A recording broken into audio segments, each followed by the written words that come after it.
international social media, Patel Prahlad Bhai.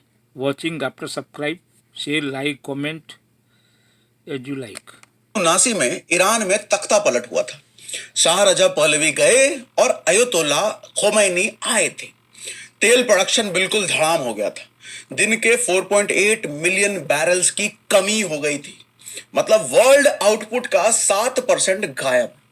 और तेल की कीमत $13 से $34 पर बैरल पहुंच गया। अमेरिका में पेट्रोल पंप पर लंबी लंबी लाइन लगने लगी। और जैसे ही एनर्जी महंगी होती है, लोग भागते हैं सेफ हेवन की तरफ, मतलब गोल्ड। डर बढ़ता चला गया, डिमांड आसमान छूती चली गई, इन्फ्लेशन और ऊपर बढ़ता चला गया। आज भाई साहब हर जगह एक ही टॉपिक ट्रेंड कर रहा है, सोना और चांदी। किसी को भी पकड़ लो, कहीं भी देख लो, हर कोई यही पूछ रहा है कि भैया ये जो सोना चांदी रॉकेट बना हुआ है, ये ऐसा ही रॉकेट बना रहेगा या गिरेगा भी, रुकेगा भी। और सही भी है कि 2025 को अगर गोल्ड सिल्वर का साल कहा जाए तो यह भी गलत नहीं होगा।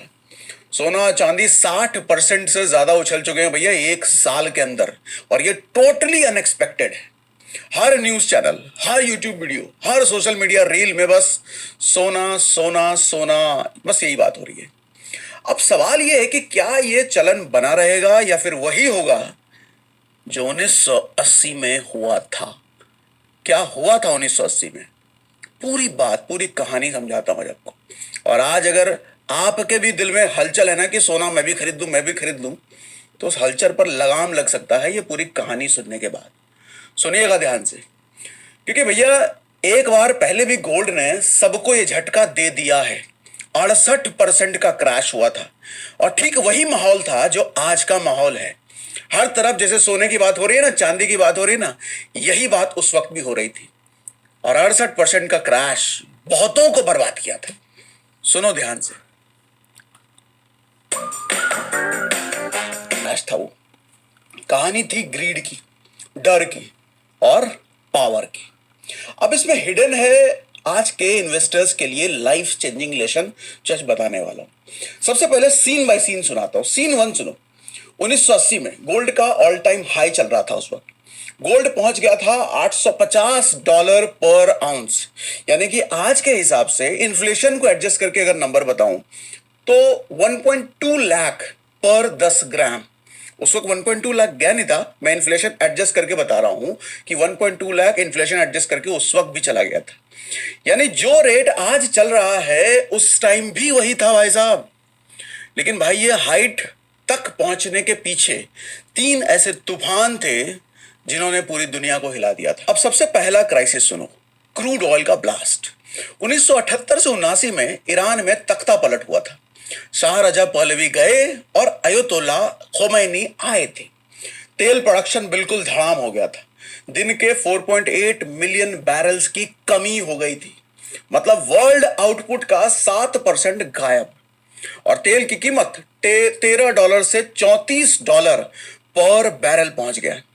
अमेरिका में पेट्रोल पंप पर लंबी लंबी लाइन लगने लगी। और जैसे ही एनर्जी महंगी होती है, लोग भागते हैं सेफ हेवन की तरफ, मतलब गोल्ड। डर बढ़ता चला गया, डिमांड आसमान छूती चली गई, इन्फ्लेशन और ऊपर बढ़ता चला गया। क्योंकि तेल महंगा हो गया तो हर चीज महंगी हो गई भैया। और महंगाई के इलाज के नाम पर लोगों को एक ही दवाई समझ में आती है, गोल्ड, सोना। दूसरा धमाका कब हुआ? Russia versus Afghanistan. Oil crisis उस वक्त दो धारी तलवार बनकर चल रही थी। एक तरफ तेल महंगा हो रहा था, दूसरी तरफ दुनिया में डर बढ़ रहा था। और तभी हुआ एक और धड़ाम, एक और बम फूटा। 1979 में सोवियत यूनियन यानी कि यूएसएसआर ने अफगानिस्तान पर हमला कर दिया। और भैया ये कोई छोटी मोटी लड़ाई नहीं थी, ये हुआ था कोल्ड वॉर के टाइम पर, जब दुनिया की दो सबसे बड़ी ताकतें अमेरिका और सोवियत यूनियन पहले से आमने सामने खड़ी थी।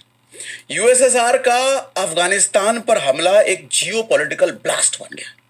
पूरी दुनिया में डर फैल गया कि कहीं ये आग वर्ल्ड वॉर 3 में ना बदल जाए। अखबारों के हेडलाइन थे, वॉर क्लाउड्स ओवर एशिया। लोग लग गए गोल्ड की दुकानों पर, भैया सोना खरीदो, सोना सोना सोना। सीन कुछ वैसा ही था जैसा आज रशिया यूक्रेन में देखने को मिलता है ना। वो 3 साल से दोनों लड़े जा रहे हैं, बस एक स्पार्क चाहिए था और पूरी दुनिया में धमाका हो सकता था। ऐसे हालात में इन्वेस्टर्स का पहला रिएक्शन हमेशा ही वही होता है, कहां भागो? सोने की तरफ, गोल्ड की तरफ। क्योंकि जब भी युद्ध या ग्लोबल क्राइसिस की गंध आती है ना, लोग अपनी इन्वेस्टमेंट को बचाने के लिए सेफ हेवन एसेट यानी कि सोने की तरफ दौड़ते हैं। और यही हुआ अभी था। जब सोवियत यूनियन अफगानिस्तान में घुसा, उसके बाद गोल्ड की डिमांड आसमान छूने लगी। फिर आया तीसरा क्राइसिस, अमेरिका के होस्टेजेस यानी कि ईरान ने जिन अमेरिकन को अपना बंधक कैदी बना रखा था। इसके बाद आया एक और ब्लास्ट, सबसे बड़ा और सबसे गंभीर क्राइसिस, क्योंकि इस बार यूएस खुद फंस गया था। नवंबर 1979 ईरान की राजधानी तेहरान में अमेरिकन एम्बेसी पर ईरानियन रिवॉल्यूशनरीज ने कब्जा कर लिया। मतलब ईरानियन जो क्रांतिकारी थे उन लोगों ने कब्जा कर लिया था। वहां काम कर रहे 53 अमेरिकन नागरिकों को बंधक बना लिया गया। और सोचो भैया, ये ड्रामा पूरे 444 दिन तक चला था। हर हफ्ते दुनिया की हेडलाइन बस एक ही थी कि वॉर शुरू होने वाली है, अमेरिका जवाब देगा। पूरा माहौल था कि अब वॉर हुई कि तब वॉर हुई। अब जरा सोचो, उसी वक्त एक तरफ सोवियत यूनियन पहले से अफगानिस्तान में जंग लड़ रहा था, और अब डर यह था कि अमेरिका और ईरान के बीच दूसरी जंग शुरू हो जाएगी। तीनों crisis, oil shock, Afghanistan war और ईरान होस्टेजेस, एक साथ आने से पूरा ग्लोबल मार्केट हिल चुका था। इन्वेस्टर्स को लगा कि ग्लोबल इकोनॉमी कोलैप्स कर जाएगी, डॉलर कमजोर हो जाएगा और इन्फ्लेशन आसमान छू जाएगा। और फिर शुरू हुआ दुनिया का सबसे पागलपंती वाला दौड़, गोल्ड रश। हर कोई बस एक ही चीज खरीदना चाहता था, सोना, सोना और सिर्फ सोना। 1978 में सोना $200 पर आउंस पर था, लेकिन क्राइसिस के कारण लोग पैनिक बाइंग करने लग गए और हर कोई सोना खरीदना चाहता था। 1979 में सोने की कीमत 126% बढ़ गई। इंडिया में भी यही सीन था। 1980 में गोल्ड इंपोर्ट को लेकर काफी कंट्रोल्स थे। सोना इंपोर्ट करना आसान नहीं था, सरकार की परमिशन लगती थी, लेकिन इन सब के बावजूद डोमेस्टिक गोल्ड प्राइसेस ने इंटरनेशनल ट्रेंड को फॉलो किया। 24 कैरेट गोल्ड की कीमत 937 रुपए पर 10 ग्राम से बढ़कर 1330 रुपए हो गई, यानी कि 45% की बढ़ोतरी। ऑलमोस्ट आज के जैसा माहौल चल रहा था। जावेरी बाजार मुंबई वाला, चांदनी चौक दिल्ली वाला, इन जैसे बुलियन मार्केट में लाइनें लग रही थी सोना खरीदने के लिए। लोग अपनी लाइफ टाइम की सेविंग निकाल निकाल कर सोना खरीद रहे थे। टीवी एक्सपर्ट्स चीख चीख कर कह रहे थे गोल्ड $1000 जाएगा, $1500 छुएगा, $2000 क्रॉस करेगा। हर कोई सोने के सपने देख रहा था। और आप मुझे बताना, क्या आज भी यही नहीं हो रहा है? हर न्यूज चैनल पर, हर इंस्टाग्राम पर, हर रील, हर वीडियो में हर इन्फ्लुएंसर आज सोने की बात नहीं कर रहा है। यही माहौल उस वक्त भी था। और तभी आया वो मोमेंट जब बैकग्राउंड में गाना बजने लग गया, छन से जो टूटे कोई सपना, गोल्ड गोल्ड गोल्ड। हर तरफ बस यही गूंज थी भैया। लेकिन इस चमक के पीछे अमेरिका की इकोनॉमी अंदर से जल रही थी। ईरान क्राइसिस ने तेल के दाम आसमान पहुंचा दिए थे, डॉलर कमजोर हो चुका था और फेड की लो इंटरेस्ट रेट पॉलिसी ने आग में घी डालने का काम किया था। क्योंकि होता क्या है कि बैंक जब इंटरेस्ट रेट कम दे रही है तो आदमी वहां जाएगा जहां पे इंटरेस्ट ज्यादा मिल रहा है। और सबको पता था उस वक्त कहां सबसे ज्यादा इंटरेस्ट मिल रहा है, सोना। महंगाई इतनी बढ़ गई कि लोगों को लगने लगा कि डॉलर तो अब बस नाम का रह गया है। इन्फ्लेशन डबल डिजिट में पहुंच गया, सीधा 13.5%। और अब यह बढ़ती महंगाई यूएस सेंट्रल बैंक के लिए सिरदर्द बन चुकी थी। फेडरल रिजर्व को अब कुछ बड़ा और झटका देने वाला करना ही था। और तभी पिक्चर में एंट्री होती है पॉल वॉकर की। उस समय के फेडरल रिजर्व के चेयरमैन थे, जिन्हें लोग आज भी इन्फ्लेशन के हत्यारे के नाम से जानते हैं।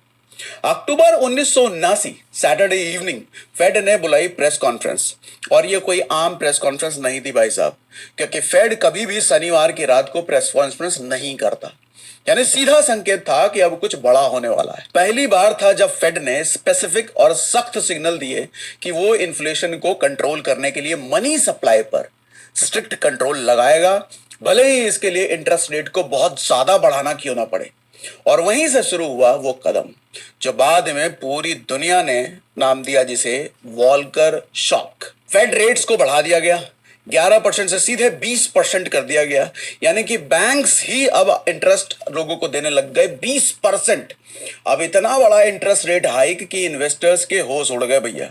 और भाई साहब ट्रस्ट में, ये जो फेड का वॉल्कर शॉक था ना, वो गोल्ड इन्वेस्टर्स, हेज फंड्स और इंस्टीट्यूशंस के लिए 440 वोल्ट के झटके से कम नहीं था, क्योंकि इसने सोने की चमक को एक झटके में फीका कर दिया था। इंटरेस्ट रेट इतना ऊपर चला गया कि गोल्ड जैसा नॉन यील्डिंग एसेट अब किसी को आकर्षक नहीं लग रहा था। अब नॉन यील्डिंग एसेट का मतलब समझो, सोना देखो भैया आपको इंटरेस्ट नहीं देता, इसमें पैसा तभी बढ़ता है जब इसकी कीमत बढ़ती है। लेकिन जब बैंक आपको 15 से 20% का इंटरेस्ट देने लग जाए तो कोई भी बोलेगा ना भैया गोल्ड काय को रखना, एफडी खुलवा लेते हैं। और यही हुआ। वहीं से गोल्ड की चमक धीरे धीरे मंद पड़ने लग गई, लोगों ने अपने पैसे बैंक्स और बॉन्ड में शिफ्ट करने लग गए और वहीं से शुरू हुआ गोल्ड क्रैश। क्यों? सब लोगों ने गोल्ड बेचना शुरू कर दिया। 1980 के एंड तक गोल्ड $600 से नीचे चला गया। बुलियन मार्केट में तबाही मच गई, डीलर्स दिवालिया हो गए, इन्वेस्टर्स की बचत सब मिट्टी में मिल गई। और जिन्होंने लेट एंट्री की थी, फोमो में खरीद लिया था, न्यूज की हेडलाइंस देख करके खरीदा था कि सोना जाएगा इतना, सोना जाएगा उतना, उन सब का वही हाल हुआ जो हर बबल के आखिर में इन्वेस्टर्स का होता है। रिजल्ट क्या हुआ? वॉल्कर शॉक के बाद गोल्ड मार्केट 20 साल तक बियर मार्केट में रहा था। 20 साल तक, 1980 से 2001 तक $850 से गिरकर $271 पर, यानी कि 68% गिरा रहा गोल्ड। इन्वेस्टर्स बोले भैया गोल्ड से अब तौबा, अब नहीं खरीदेंगे गोल्ड। लेकिन इसी बीच अमेरिका रिकवर कर गया था, इन्फ्लेशन कंट्रोल कर गया, डॉलर स्ट्रांग हो गया, स्टॉक मार्केट बूम हो गया, इंटरेस्ट रेट नॉर्मल हो चुके थे। अब इससे सीख क्या मिलती है? उस वक्त गोल्ड क्रैश की वजह से कई इन्वेस्टर्स बर्बाद हुए, कईयों ने अपनी सेविंग तोड़ तोड़कर लाइफ टाइम सेविंग गोल्ड में लगा दी थी, वो सब बर्बाद हुए। लर्निंग क्या मिलती है इससे? मार्केट टाइमिंग देखो इम्पॉसिबल होता है, कोई भी नहीं बता सकता कि कौन सा एसेट कब किस प्राइस पर जाएगा। जितने प्रेडिक्शन करने वाले आपको सोशल मीडिया या न्यूज पर दिखते हैं, किसी की औकात नहीं है गोल्ड, स्टॉक, सिल्वर, किसी की भी प्रेडिक्शन कोई भी कर दे, नहीं हो सकती, कर ही नहीं सकता। एक सिर्फ अंदाजा लगाया जा सकता है, और अंदाजे का मतलब रियल नहीं होता। डाइवर्सिफिकेशन जरूरी होता है। दूसरा लेसन, सारा पैसा एक एसेट में मत ठूसो भैया, अलग अलग एसेट पे अपने थोड़े थोड़े पैसे डाल के रखो, क्योंकि जैसा मैंने बताया कि दुनिया में किसी की औकात नहीं है कि किसी भी एसेट का सही सही प्रेडिक्शन कर दे। सिर्फ अंदाजा लगाया जा सकता है और अंदाजा रियल नहीं होते। तीसरा लेसन, सेंट्रल बैंक की कभी भी पॉलिसी आ सकती है, और ये जो मेटल्स गोल्ड सिल्वर होते हैं इनके प्राइसेस कभी भी हिल सकते हैं भैया। चौथा लेसन याद रखना, जियोपॉलिटिकल इवेंट्स शॉर्ट टर्म में प्राइस कहीं भी ले जा सकते हैं। पांचवा लेसन, जो ऊपर जाता है वो नीचे भी आता है। और इसलिए भैया आज 2025 में जब गोल्ड फिर रिकॉर्ड ऑल टाइम हाई पर है, 1980 का लेसन याद रखना। मैं ये कतई नहीं कह सकता कि वही हादसा फिर से होगा, लेकिन मैं ये अवेयर जरूर करा सकता हूं कि हिस्ट्री भले ही रिपीट नहीं होती, लेकिन राइम जरूर कर जाती है, मतलब उसके जैसा कुछ हो सकता है। अब आप बताओ कि क्या आज की गोल्ड रैली भी 1980 वाली कहानी दोहरा रही है? क्या आज भी हर तरफ न्यूज में बात नहीं हो रही है जो उस वक्त हो रहा था? कमेंट में मुझे लिख करके बताना, क्योंकि अगली बार मैं ऐसा ही केस स्टडी, ऐसी ही कहानी सिल्वर पर लेके आने वाला हूं, क्योंकि सिल्वर भी आज भैया गोल्ड से ज्यादा तेज भाग रहा है, तो सिल्वर की रियलिटी भी बतानी जरूरी है। चाहिए आपको सिल्वर पर केस स्टडी? बताना मुझे कमेंट बॉक्स में।